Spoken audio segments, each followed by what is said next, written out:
हर हर महादेव। भोले बाबा की कृपा सदैव आप सभी पर बनी रहे। पिछले वीडियो में एक माँ की कहानी को बताया था आपको, जो सत्य घटना पर आधारित है। उस कहानी को सोचते समझते हुए मेरे मन में ये विचार आया कि देखो, एक औरत को तो वेदों में भी शक्ति कहा गया है, ठीक है, और माँ अपने बच्चे के लिए क्या कर सकती है, इसका उदाहरण भी हमारे धार्मिक पुराणों ग्रंथों में मिलता है ना। एक उदाहरण है जो कि जिससे आप सभी वाकिफ होंगे। जब भगवान शिव ने अनजाने में ही गणेश भगवान जी का सर जो है धड़ से अलग कर दिया था, तो माता पार्वती ने जो काली रूप धारण किया था, उससे पूरी पृथ्वी को हिला दिया था। और जब पूरी पृथ्वी उस वक्त संकट में आ गई थी, माता पार्वती की एक ही जिद थी, मेरे बच्चे को पुनर्जीवित किया जाए, और नहीं तो सृष्टि का विनाश होता है तो होता रहे, मुझे मेरा बच्चा जीवित चाहिए। बस इसी कहानी को मैं स्मरण करते हुए देख रही थी कि देखो, औरत तो शक्ति है, वास्तव में ही शक्ति है, ठीक है। तो क्यों ना आज का टॉपिक भी कुछ इसी विषय से जुड़ा हुआ लिए जाए, और इस बात को हम इस तरीके से भी कह सकते हैं कि जब स्त्री अपनी दिव्यता पहचान लेती है ना, तो उसकी संतानों की किस्मत तक बदल जाती है, ठीक है। मतलब औरत को अपनी शक्ति को पहचानने की भली देर होती है, और अपनी संतानों की किस्मत को बदलने में वो देर नहीं होती। क्या आपने देखा है वैसे कि कुछ घरों में एक अजीब सी रोशनी होती है ना। वहां के बच्चे जैसे साधारण होकर भी असाधारण प्रतीत होते हैं। क्यों? उस घर की ऊर्जा, उस घर की औरत की ऊर्जा ऑरा ही कुछ इस प्रकार का होता है कि वो हर प्रकार की कठिन परिस्थितियों का प्रभाव जो है अपने बच्चों पर पड़ने ही नहीं देती। इसका उदाहरण मैं आपको माता सीता का देती हूँ।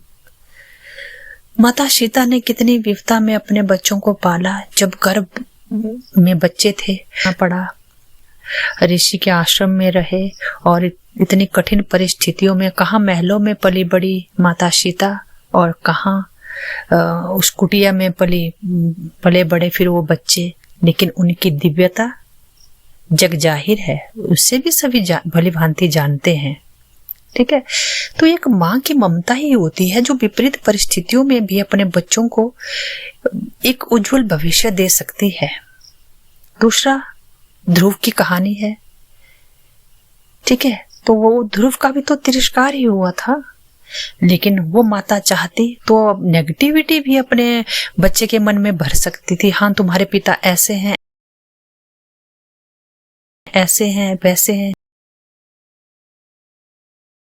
नहीं, माँ ने वैसा नहीं किया। माँ ने अपने बच्चे को प्रभु के श्री चरणों में उसका मन मोड़ दिया। बस यही तो माँ की ममता होती है, और यही तो हर औरत की शक्ति होती है। बस देर होती है उसे दिशा देने की। एक औरत ही घर की दिशा को बदल सकती है, ठीक है। और कुछ घर आपने देखे होंगे जहां पीढ़ी दर पीढ़ी संघर्ष ही चलता रहता है। ये सब सिर्फ कर्म या भाग्य ही नहीं होता, इसका एक रहस्य होता है, और एक अनकहा अनदेखा सत्य भी है। जो घर की स्त्री की जो साधना होती है ना, उसकी ऊर्जा और उसका मन पूरे वंश का भविष्य लिखता है। जिस घर की स्त्री जागृत हो ना, उस वंश में कभी अंधकार हो ही नहीं सकता। वैसे देखो, आप भी देवियों को जो है उच्च स्थान दिया गया है, ठीक है। वेदों में भी देवियों को केवल पूजा के लिए नहीं रखा, उनके पीछे एक गहरा नियम था। जहां स्त्री ऊंचे स्थान पर होती है, वहां अगली पीढ़ियां ऊंची उठती हैं। दुर्गा शक्ति देती है, लक्ष्मी संपन्नता देती है, सरस्वती ज्ञान देती है। जब स्त्री इन तीनों ऊर्जा की छाया जो है अपने जीवन में धारण कर लेती है ना, तो उसके गर्भ में जो आने वाली आत्माएं भी होती है ना, उसी ऊंचाई की तरफ चलती हैं। और उस घर में जो पल बढ़ रहे बच्चे होते हैं ना, वो भी एक ऊंचाई की तरफ ही चलते हैं। ठीक है। आपको मैं ऐसी पुरानी गाथाएं बताती हूँ जिसमें कि गार्गी, तैत्रेयी, मादलसा, अनसुया सब ने अपनी साधना को, अपने कुल साधना से ही अपने कुल को ऊंचा उठाया। ठीक है।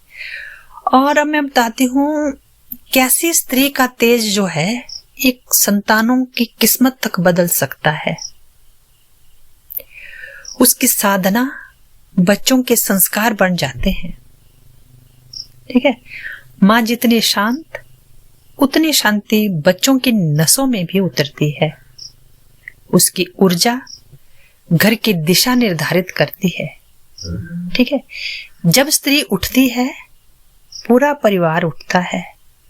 जब वह गिर जाती है, पूरे वंश की ऊर्जा गिर जाती है। उसकी श्रद्धा आत्माओं को ऊंचा जन्म दिलाती है। जिसकी पवित्र साधना, उतनी पवित्र आत्माएं जन्म लेती है। स्त्री का धैर्य ही कुल की रक्षा करता है। कहावत भी है वैसे कि स्त्री अपनी करनी पर आए तो पैर के अंगूठे को हिलाने मात्र से ही सारा घर गिरा सकती है। क्योंकि नारी केवल शरीर नहीं है, वह ऊर्जा, चेतना, करुणा, धैर्य और सृजन का केंद्र है। और मॉडर्न साइंस भी यही कहता है कि जिस घर की स्त्री का माइंड पॉजिटिव होना, वहां बच्चों की मानसिक ग्रोथ, परिवार की हेल्थ और फाइनेंशियल ग्रोथ ऊंची होती है। अब हम बात करेंगे मॉडर्न साइंस के मेल से। अब साइंस क्या कहती है? A child carriers the emotional blueprint of the mother, यानी बच्चा वही बनता है जो घर की स्त्री महसूस करती है। यानी उसके थॉट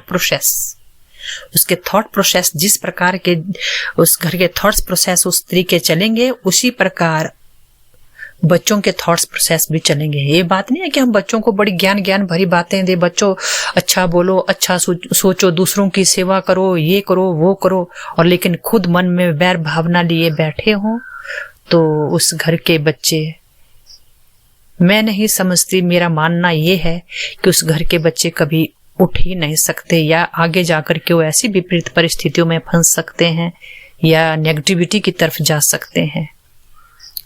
इसलिए स्त्री को हमेशा करुणावान, धैर्यवान रहना ही चाहिए। वैसे कहते हैं ना, आजकल चला है एक महिला सशक्तिकरण का नारा चला है। नो डाउट सशक्तिकरण इज गुड, गलत नहीं है, लेकिन जागृत होना है संस्कारों में रह करके। ठीक है। औरत करुणा प्रधान है, ममता प्रधान है। और अगर हम और बोल रहे हैं ना कि औरत और मर्द का मुकाबला, जैसे औरत को भी मर्द बनने अगर बना दिया जाए ना, तो फिर भावना प्रधान कहाँ रहेगा? एक जन्म हमारे जीन में ही, औरतों के जीन्स में ही भावनाएं होती हैं, वो ममता प्रधान होती हैं। अगर हम उनके डीएनए को ही डिस्टर्ब करने लग जाएं तो डिस्टरबेंस तो होगी ही ना। अरे संस्कारों को मतलब सशक्तिकरण लाओ। सशक्तिकरण का मतलब ये नहीं है कि हम अपने संस्कारों को भूलकर और कुछ इस तरीके की बराबरी करने लग जाए जिससे कि हमारी आने वाली पीढ़ियां ही, क्या ही बताऊं मैं, गलत रास्ते पे चली जाएं। ठीक है। इसीलिए अध्यात्म, मैं तो समझती हूँ एक आध्यात्मिक माँ होना बहुत जरूरी है। वेद भी कहते हैं मातृ चेतना ही संतान चेतना बनती है। मातृ की चेतना ही संतान की चेतना बनती है। ठीक है। और हर स्त्री को अपनी दिव्यता को जो है जागृत करना चाहिए, अपने मन को पवित्र रखना चाहिए। और मन जितना शांत होगा ना, संतानों का मार्ग भी उतना ही उज्जवल होगा। विशेष रूप से जैसे हम जब घर में खाना बनाते हैं तो उस वक्त भी चाहे भले ही कितनी विपरीत परिस्थितियां आ जाएं, मन कुंठित होता है, नो डाउट कुंठित होता है, परेशान होता है। माता सीता को सामने ले आइए, ठीक है, उन्होंने भी तो विपरीत परिस्थितियों में कितने महान बच्चों को पाल पोष कर बड़ा किया। और जब अश्वमेध यज्ञ हो रहा था तो जिन घोड़ों को रोकने की ताकत किसी बड़े बड़े महान देवताओं मतलब महान योद्धाओं तक में नहीं थी, वो उन 2 बालकों सुकुमारों ने उन घोड़ों को रोक लिया। तो एक उस शक्ति को पहचानो कि जिस माँ ने भी विपरीत परिस्थितियों में अपने बच्चों को इतना महान बना दिया, तो हम क्यों नहीं बना सकते। क्योंकि देश का भविष्य मैं समझती हूँ मर्द की भागीदारी भी बराबर की ही रहती है, नो डाउट, लेकिन बच्चों में संस्कार जितने ज्यादा माँ डाल सकती है उतने मैं नहीं समझती पिता डाल सकते हैं। आप जैसे भी हैं, आप साधारण नहीं हैं, इस बात को मान के चलिए, ठीक है। और सत्य यही है, जब स्त्री जागती है तो उसके घर की किस्मत ही नहीं, उसके वंश का भविष्य भी जाग उठता है। बस इन्हीं पंक्तियों के साथ मैं अपने इस वीडियो को विराम देती हूँ। उम्मीद है आपको ये पसंद आया होगा। चैनल पर अगर नए हैं तो प्लीज चैनल को सब्सक्राइब भी कर लें। धन्यवाद।